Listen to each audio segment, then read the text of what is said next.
Frères et sœurs, c'est la première soirée de toute une série de soirées que votre unité de paroisse organise pour que nos cœurs deviennent de plus en plus des cœurs semblables au cœur du Christ.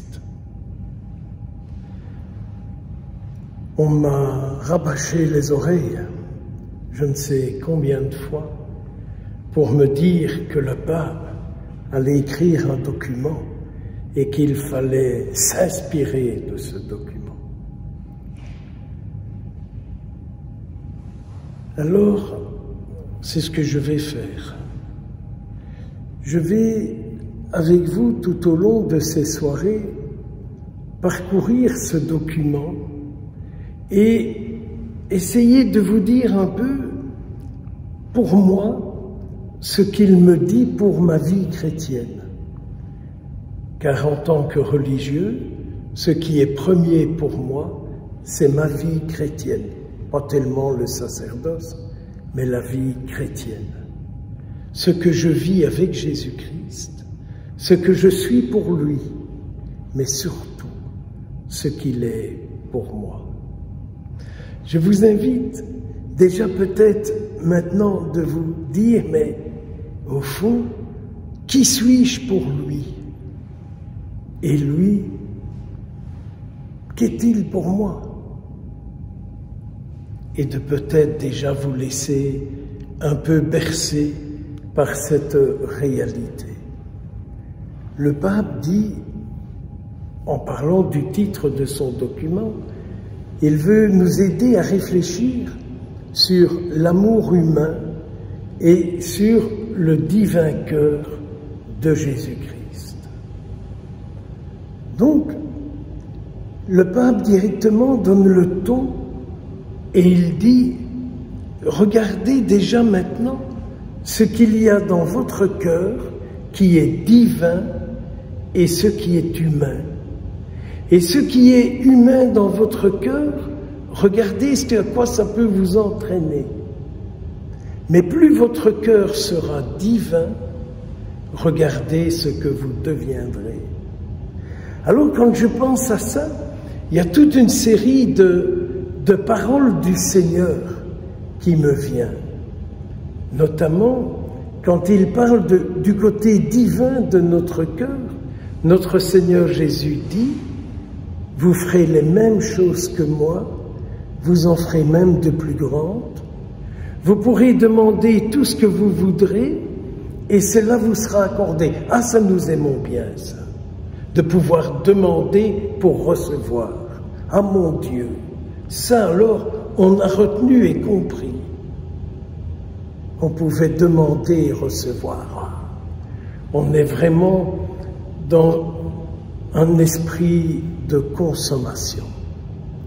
Or, le cœur, c'est ce lieu profond en départ duquel j'aime et je me laisse aimer.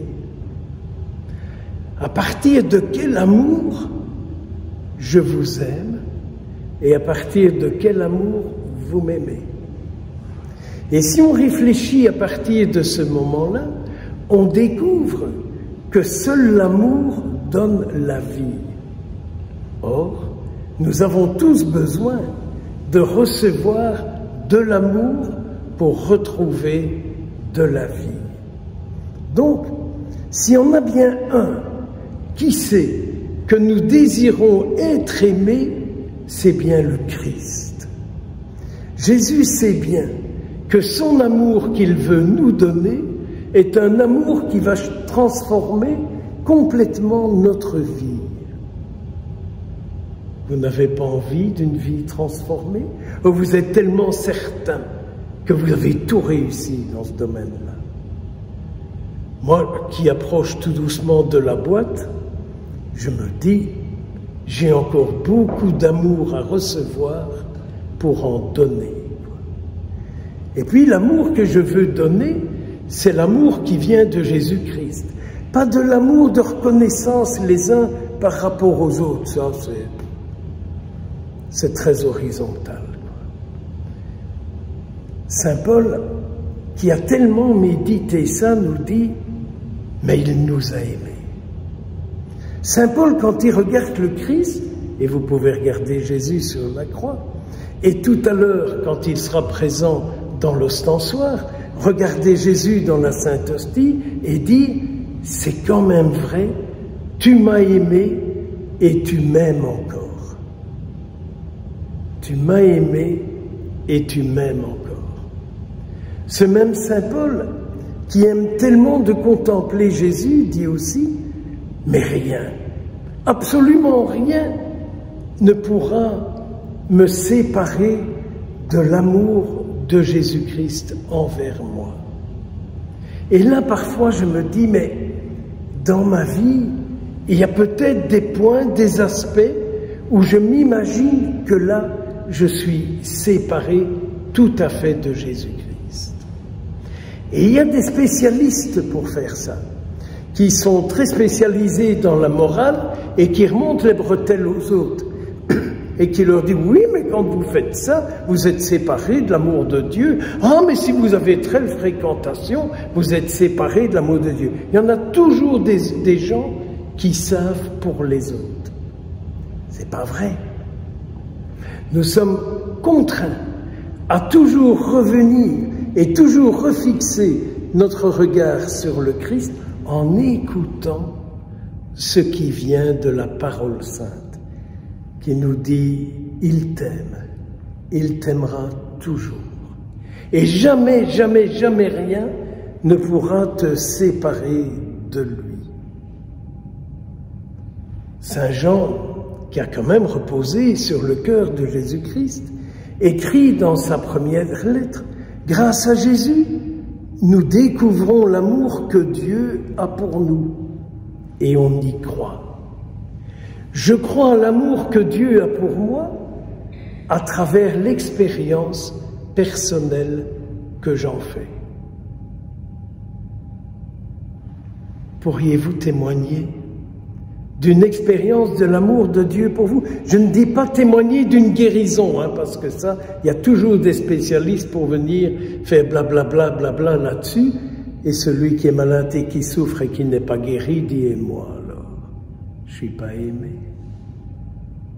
Qu'est-ce que c'est que l'amour de Dieu en nous, si ce n'est sa puissance, sa vie, qui me permet à assumer, selon son cœur, tout ce dont à quoi je suis confronté. Le signe de la vie que je vis avec lui, c'est que je peux assumer mes joies, mes peines, de la même manière que lui. C'est-à-dire, comme nous le disons en chaque Eucharistie, par lui, avec lui et en lui. Voyez, mes frères et mes sœurs, c'est recentrer notre vie sur Jésus-Christ vivant, sur Jésus-Christ présent, sur ce Jésus qui dit, lorsque 2 ou 3 sont réunis en mon nom, mais moi je suis là au milieu d'eux. Croyons-nous à la présence du Christ, ici ce soir? Et plus encore, pouvons-nous croire à la joie de Jésus-Christ, ici, ce soir, de nous voir rassemblés pour mieux connaître son cœur, pour mieux nous unir à lui? Rien ne pourra me séparer de lui. Ce même Jésus qui dit, mais je ne t'appelle pas serviteur, je t'appelle ami. Tout ce que j'ai connu de mon Père, tout ce que j'ai appris, je te le donne, je te le fais connaître. Ce que je désire, c'est que tu vives. Je ne suis pas venu pour te condamner, je suis venu pour te sauver.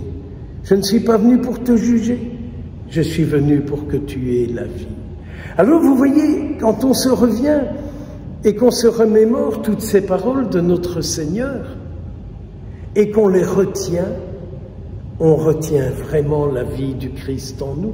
Plus encore, quand je retiens les paroles de Jésus-Christ, c'est Jésus-Christ lui-même qui reste en moi et c'est lui qui vit en moi. Donc, le Saint-Père dit bien, il ne faut pas nous transformer en consommateurs de Jésus-Christ. Mais c'est sûr, quand on aime quelqu'un, on n'utilise pas la personne. Quand on aime quelqu'un, on fait tout pour que celui qu'on aime puisse vivre. J'aime beaucoup, quand j'anime des retraites pour des religieux ou des religieuses, de leur dire « Est-ce que vous aimez Jésus-Christ » Et figurez-vous, il n'y en a aucune ni aucun qui m'a dit « Oh non, j'aime pas ». Mais regardez un peu, quand on aime en réalité quelqu'un, on fait tout, quand on parle de lui, pour qu'il soit là. J'aimerais tant, quand je vous parle de Jésus-Christ, que vous le sentiez présent près de vous, que vous soyez prêt à l'accueillir. Et lorsque celui que j'aime, j'en parle, je le rends présent, il est là, il peut alors être ce qu'il est.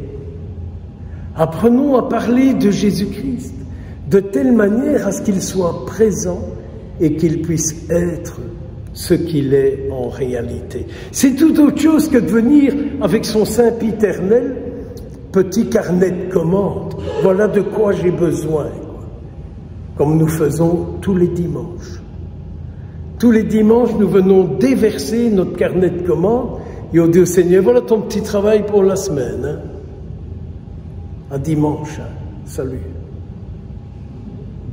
Au lieu de lui dire, voilà ce que je pense qu'il y aurait à faire durant cette semaine et tu peux compter sur moi, je m'unis à toi pour cette mission. Et alors vous verrez qu'à ce moment-là, le peuple chrétien deviendra de plus en plus le corps du Christ. N'est-ce pas le corps du Christ qui sauvera le monde? N'est-ce pas le corps du Christ qui sauvera le monde? Il ne faut pas avoir peur de M. Trump ou je ne sais encore quel illustre machin, la politicien. Ce que nous devons craindre, c'est la disparition de Jésus-Christ. Moi, tout peut partir, tout peut changer, mais Jésus-Christ, je ferai toujours tout pour que Jésus ne quitte pas les hommes et les femmes d'aujourd'hui. Je vous le jure. Et figurez-vous, il y a quelques mois, je peux vous dire ça, j'ai rien caché, je m'en fiche un peu de tout ça. Il y a quelques mois, j'ai une période très triste comme ça. Et j'animais une messe en wallon, parce que, figurez-vous que je suis un extraterrestre dans le Brabant wallon, je suis natif du Brabant wallon et je parle le wallon. Et donc j'animais une messe en l'honneur d'un saint très invoqué pour les cultures. Et j'étais mal, Et pendant la célébration de la messe, je disais à ce saint, mais fais quelque chose pour moi. Et à la fin de la messe, j'ai eu ma réponse. Maintenant, tu es libre pour t'occuper de moi, disait Jésus. Qu'est-ce que Jésus vous dit? Qu'est-ce que Jésus vous dit? Qu'est-ce que Jésus vous dit? Cette reconnaissance que Jésus a de chacun, de chacune de nous. Jésus a quelque chose à dire à chacun de nous de ce que nous sommes pour lui. Pas les théories du catéchisme, hein, ça, j'ai donné, vous savez, là-dedans. Il y a 50 ans, j'ai donné là-dedans. Mais en vérité, ce que Jésus dit de vous, personnellement, et où vous sentez que c'est là que vous êtes en alliance avec lui. Car je nous rappelle que l'alliance que j'ai avec quelqu'un, c'est l'autre qui est riche de moi et je suis riche de lui. Mes frères et mes sœurs, n'est-ce pas ce soir que nous avons à reconstruire notre alliance avec le Seigneur? Et pour ça, dit le Saint-Père, il y a des cœurs à changer. Ah oui, si mon cœur pouvait être purifié, si mon cœur pouvait être un peu nettoyé, vous savez, Notre cœur, on peut dire rapidement que c'est ce lieu le plus intime de notre être, à partir duquel nous prenons toutes les décisions, nos bonnes intentions et parfois le reste avec. Ah, j'ai des bonnes intentions. Mais je ne sais pas vous, moi figurez-vous que parfois j'ai de drôles d'intentions vis-à-vis de certaines personnes, vis-à-vis de certaines situations. Vous voyez, moi je n'ai pas d'auréole. J'ai remis mes lunettes, mais je n'en vois pas beaucoup dans les assemblées. Derrière moi, je n'ose pas regarder. Parce que peut-être que je serai ébloui par la grandeur de la sainteté de mes confrères. Le cœur, c'est ce lieu profond de notre être à partir duquel Jésus se débat et Jésus cherche à vivre. Notre cœur, ce lieu le plus intime de notre être, à partir duquel les gens peuvent dire, lui, dans son cœur, c'est Jésus-Christ. Quand on l'entend parler, c'est Jésus-Christ qu'il a dans son cœur. Quand on le voit vivre, c'est Jésus-Christ qu'on voit vivre. Dites-moi un peu, là, qu'est-ce qu'on dit de vous? Qu'est-ce qu'on dit des paroissiens de l'âne? Quand on les voit vivre, c'est Jésus-Christ qui vit, c'est Jésus-Christ qui parle, c'est Jésus-Christ qui agit, c'est Jésus-Christ qu'on a envie de rencontrer. Mais je suis certain que c'est le désir que vous avez. Qui peut dire ici ce soir qui ne désire pas être tellement uni à Jésus-Christ que Jésus-Christ est vivant par lui dans toutes les rencontres qu'il réalise au lieu d'une journée. Alors le Saint-Père dit, revenez à la parole de Dieu. C'est une parole efficace. Il emploie un verset de la lettre aux Hébreux où il dit, la parole de Dieu, elle révèle les pensées du cœur. Mais oui, nous avons de bonnes pensées en nous. Et nous en avons d'autres. Et nous devrions apprendre à identifier les pensées qui sont en nous et qui ne sont pas bonnes, et percevoir les dégâts que nos pensées qui ne sont pas de Dieu, ce qu'elles produisent. Il y a cette parole terrible chez Jésus. Je ne sais si vous connaissez cette parole, mais moi, quand on l'a, la liturgie, elle me touche toujours profondément. C'est notre Seigneur qui dit, mais d'où viennent les guerres? Et Jésus dit, s'il y a des guerres qui arrivent, c'est parce qu'il y a des guerres en vous, quoi. Et vous le savez bien comme moi, nous vivons dans un monde où le diviseur a beaucoup de succès. Où le diviseur a beaucoup de succès. Or, quand nous retenons une sainte parole, c'est son auteur qui reste en moi.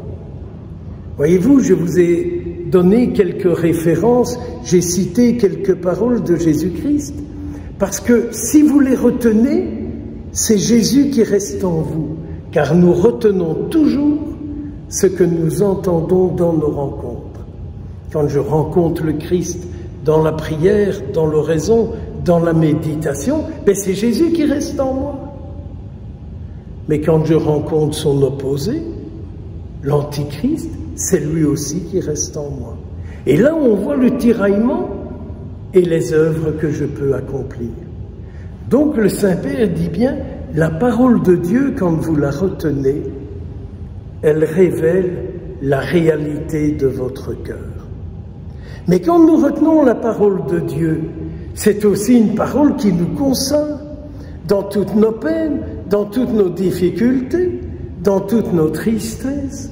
Allez, prenons l'exemple que vous connaissez bien et que le Saint-Père en parle. Ce sont les disciples d'Emmaüs.